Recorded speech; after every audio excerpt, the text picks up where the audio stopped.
आज मैं मी before you movie को एक्सप्लेन करने जा रही हूँ। मूवी की शुरुआत में एक कपल को दिखाया जाता है जहाँ पे लड़के का नाम होता है विल ट्रेनर और उसकी गर्लफ्रेंड की नाम होता है अलीसिया। उसके बाद विल रेडी होके बिल्डिंग से निकलता है तो बाहर बारिश हो रही होती है।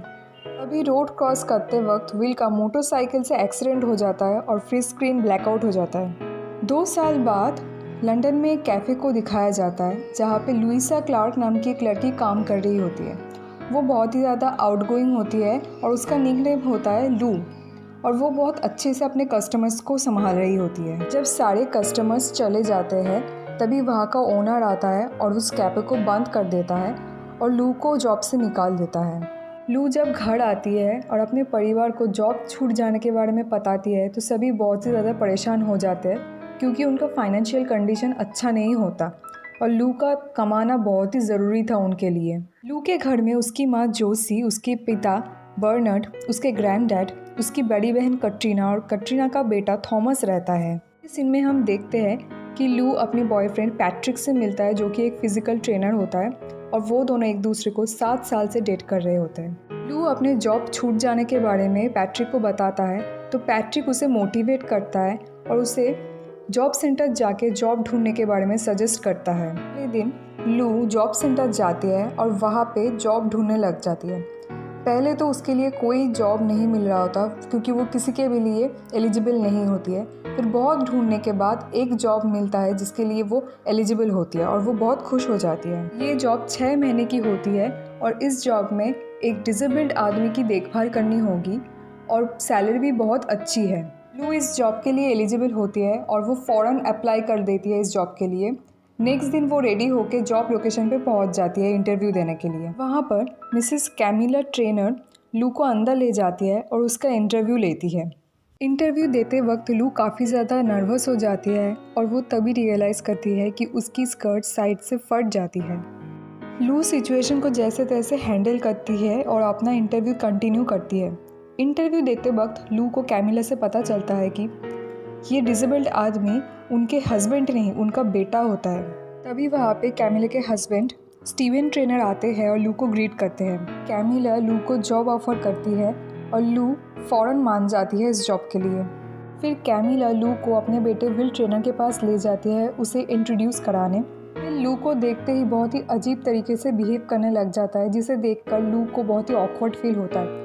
फिर कैमिला के बोलने पर विल नॉर्मल बिहेव करता है। यहाँ पर विल के साथ उसका नर्स नेथन था जो उसकी सारी physical life movement, exercise and clothings में उसका हेल्प करता है। नेक्स्ट सीन में लू घर आके सबको अपने जॉब मिलने की खबर सुनाती है तो सभी घर वाले बहुत ही ज़्यादा खुश हो जाते हैं। अगले दिन नेथन लू को विल की सारी ज़रूरत की चीज़ों के बारे में जैसे कि उसके मेडिसिन और उसके मूड के बारे में लू को डिटेल्स में बताते हैं। उसके बाद लू विल से बात करने की कोशिश करती है पर विल बिल्कुल भी कोई इंटरेस्ट नहीं दिखाता। लू हर रोज़ सुबह जल्दी जल्दी उठती है, फिर रेडी होकर अपने जॉब पे पहुंच जाती है। फिर विल से बात करने की कोशिश करती है, उससे घुलने की मिलने की कोशिश भी करती है पर विल सिर्फ कोल्ड वाइब देता है उसको। विल ज़्यादातर अपने में ही रहता था लेकिन फिर भी लू हमेशा ट्राई करता रहता था उससे घुलने की। अगले सीन में लू अपनी बहन कटरीना से इस जॉब को लेकर बात कर रही होती है कि तभी उसकी बहन उसको बताता है कि वो फिर से कॉलेज ज्वाइन करना चाहती है और कैंपस में एक नर्सरी है जहाँ पर वो थॉमस को रखेंगे और दोनों वीकेंड्स पे आ जाएंगे। तो इस बात पे लू समझ जाती है कि वो अब जॉब छोड़ नहीं सकती। फिर 2 हफ्ते बाद विल के पुराने बेस्ट फ्रेंड रूपर्ट और विल की एक्स गर्लफ्रेंड अलीसिया दोनों विल के घर उनको विज़िट करने आते हैं और तभी वो दोनों रिवील करते हैं कि वो जल्दी शादी करने वाले हैं। इस बात से विल बहुत ही ज़्यादा गुस्सा हो जाता है और वो गुस्से में फ़ोटोग्राफ्स तोड़ देता है जो देख के लू बहुत ही ज़्यादा घबरा जाती है। अगले दिन लू पैट्रिक के साथ विल, रूपर्ट और अलीसिया के बारे में बात कर रही होती है जहाँ पर लू बोलती है अगर वो अलीसिया के जगह पे होती तो वो कभी भी विल को ऐसे छोड़ नहीं देती।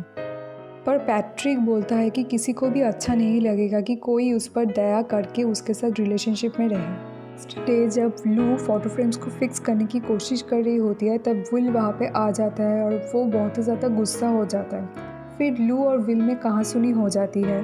तभी लू बताती है कि उसे बहुत ही ज़्यादा पैसे की ज़रूरत है और इसीलिए वो ये जॉब कर रही है और इसके लिए उसके पास कोई दूसरा चॉइस नहीं है। इसके बाद विल रोज़ लू से बातें करने लगता है और विल लू को अपनी ज़िंदगी खुल के जीने की सलाह देता है। एक दिन विल नेथन और लू के साथ हॉस्पिटल जाता है चेकअप करवाने। तब नेथन लू को बताता है कि विल हमेशा हर 6 महीने में एक बार चेकअप करवाता है। जब लू पूछती है कि इस चेकअप से विल को कोई फ़ायदा होगा कि नहीं, तब नेथन बताता है कि उसकी बॉडी में नेक से पैर तक की पार्ट परमानेंटली डिसेबल्ड हो चुका है, भी उसका कुछ नहीं किया जा सकता। फिर एक दिन विल की तबीयत अचानक से बिगड़ जाती है। तभी नेथन वहाँ पर आता है और उसको संभाल लेता है।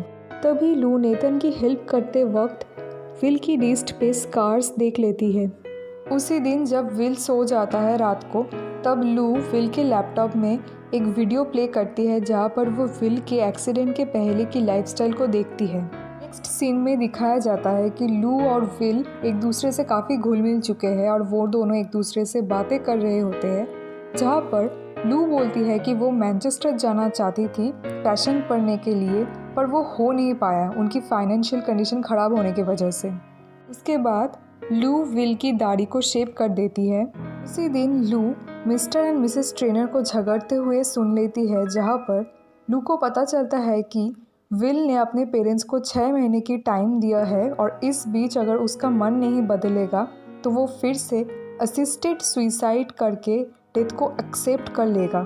कमिला इसके लिए बिल्कुल भी रेडी नहीं होती है और वो अपने बेटे को मौत की तरफ ढकेलना नहीं चाहती है, पर स्टीवन चाहता है कि ये विल का लाइफ है और ये उसका चॉइस है और उसकी खुशी अगर इसी में है तो स्टीवन उसको ज़रूर सपोर्ट करेगा।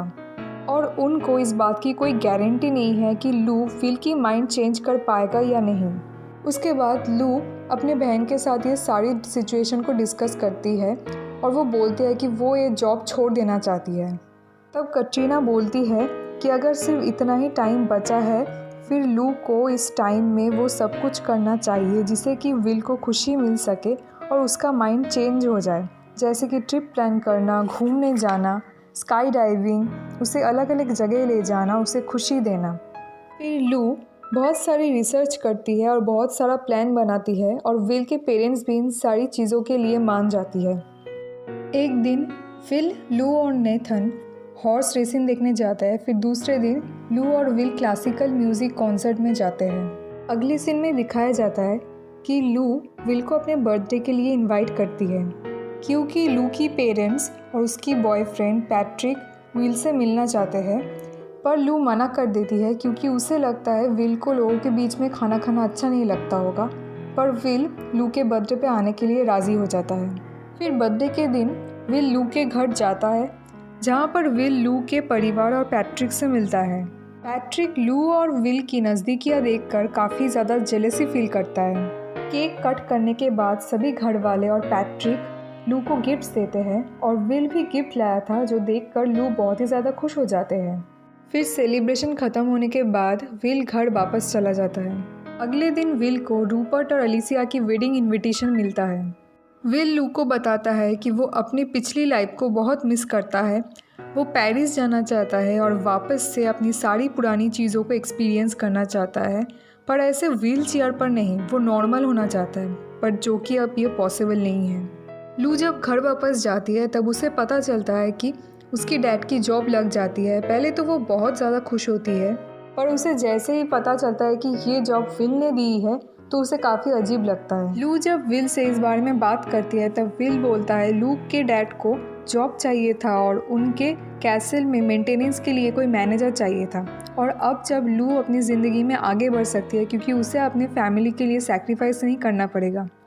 इससे पता चलता है कि दोनों धीरे धीरे एक दूसरे के लिए स्ट्रॉन्ग फीलिंग्स डेवलप करने लगते हैं। फिर दिखाया जाता है कि विल और लू एलिसिया और रूपर्ट के वेडिंग सेरेमनी को अटेंड करते हैं। विल लू को बोलता है कि वो बहुत ही ज़्यादा खूबसूरत लग रही है और फिर दोनों बहुत ही ज़्यादा एंजॉय करते हैं। अगले सीन में दिखाया जाता है कि पैट्रिक लू को नॉर्वे हॉलीडे पर जाने की बात बोलता है, पर लू मना कर देती है क्योंकि उसे विल की देखभाल करना था। पैट्रिक को लगता है कि लू आजकल विल को कुछ ज़्यादा ही इम्पोर्टेंस देने लग रही है और इस बात पे वो गुस्सा होकर वहाँ से चला जाता है। तभी उसी वक्त लू को मैसेज आता है कि विल को हॉस्पिटल में एडमिट किया गया है क्योंकि उसकी तबीयत ख़राब हो चुकी है। जब विल ठीक होकर घर वापस आता है तब लू मॉरिशस का ट्रिप प्लान करती है। जब पैट्रिक को इस बारे में पता चलता है तब उन दोनों का ब्रेकअप हो जाता है। फिर तीनों मॉरिशस पहुंच जाते हैं और वो बहुत मज़े करते हैं। लू स्कूबा ड्राइविंग ट्राई करती है। फिर एक दिन जब लू विल के साथ टाइम स्पेंड कर रही होती है तब लू बोलती है कि ये बेस्ट है और उसे घर नहीं जाना। तब विल बोलता है कि वो भी बहुत ज़्यादा खुश है। तभी लू विल के पास जाती है और बोलती है कि उसे 6 महीने की डील और उसकी सुइसाइड अटेम्प्ट्स के बारे में सब कुछ पता है। पर लू अपनी सारी ज़िंदगी विल के साथ बिताना चाहती है, पर विल पहले ही डिसाइड कर चुका होता है कि वो 6 महीने के बाद अपनी सारी दर्द परमानेंटली ख़त्म कर देगा। और वैसे भी वो नहीं चाहता कि कोई अपनी सारी ज़िंदगी उसकी देखभाल करने में लगा दे और उस पर दया करे। लू बोलती है कि उसे एक मौका देके देखो, पर विल नहीं चाहता कि कोई उसके साथ बंध के रह जाए पूरी उम्र, जहाँ पर उसकी ठीक होने की कोई उम्मीद नहीं है। विल फैसला कर चुका है। ये सुनकर लू बहुत नाराज़ और दुखी हो जाती है और उसे सेल्फिश बोलकर रोते हुए वहाँ से चली जाती है। नेक्स्ट डे वो तीनों वापस आ जाते हैं और एयरपोर्ट पर उन्हें पिक करने के लिए कैमिला और स्टीवन आते हैं। स्टीवन जब लू को पैसे देने जाता है तब वो पैसे नहीं लेती और वहाँ से चली जाती है। कैमिला जब उसे रोकती है और पूछती है तब लू बोलती है कि सॉरी वो कर नहीं पाई। तब कैमिला इमोशनली टूट जाती है। बाद में लू के पिता उसे समझाते हैं कि विल की आखिरी वक्त पे उसे उसके साथ होना चाहिए, तो लू मान जाती है और मिस्टर ट्रेनर से कांटेक्ट करती है तो पता चलता है कि उनका पूरा परिवार स्विट्ज़रलैंड शिफ्ट हो चुके हैं। फिर लू स्विट्ज़रलैंड में विल के घर आखिरी बार उसे देखने के लिए जाती है। ये सीन बहुत ही ज़्यादा इमोशनल होता है। विल लू को बोलता है कि वही सिर्फ एक वजह थी जिसकी वजह से वो रोज़ सुबह उठता था।